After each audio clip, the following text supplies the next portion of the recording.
കാണാതായ മത്സ്യത്തൊഴിലാളികൾക്കായി കുടുംബത്തിലെ ഒരാളെ പോലെ ചെയ്യാവുന്നതെല്ലാം സർക്കാർ ചെയ്യുന്നുണ്ടെന്ന് മുഖ്യമന്ത്രി വി.ഡി. സതീശൻ.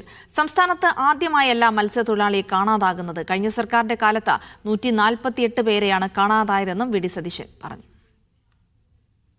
നിങ്ങൾക്കറിയാമോ, കഴിഞ്ഞ 9 ദിവസമായി ഈ സംസ്ഥാനത്തിന്റെ ചരിത്രത്തിൽ ഇതുവരെ ഇല്ലാത്ത തരത്തിൽ കേന്ദ്ര സർക്കാരിന്റെ കൂടെ സഹായത്തോടു കൂടി നമ്മൾ തെരച്ചിൽ നടത്തിക്കൊണ്ടിരിക്കുക.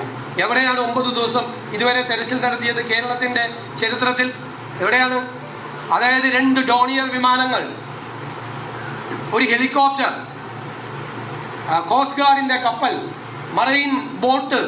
കഴിഞ്ഞ മുഖ്യമന്ത്രി ഇന്നലെ പത്രസമ്മേളനം നടത്തിയപ്പോൾ പറഞ്ഞു, കുറെ ദിവസമായി 3 പേരെ കാണാതായിട്ട് ഒന്നും ചെയ്യുന്നില്ല എന്ന് അദ്ദേഹം പറഞ്ഞു. അദ്ദേഹത്തിന് വിമർശിക്കാനുള്ള പൂർണ്ണമായ അധികാരമുണ്ട്.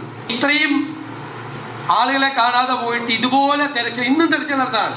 ഇന്ന് രാവിലെ ഞങ്ങൾ ബന്ധപ്പെട്ടു, ഇന്നും രാവിലെയും ബന്ധപ്പെട്ടു, ഇന്നും രാവിലെയും തെരച്ചിൽ നടത്തിക്കൊണ്ടിരിക്കുകയാണ്. അപ്പൊ ആദ്യമായിട്ടല്ല 3 പേരെ കടലിൽ കാണാതെ പോകുന്നു.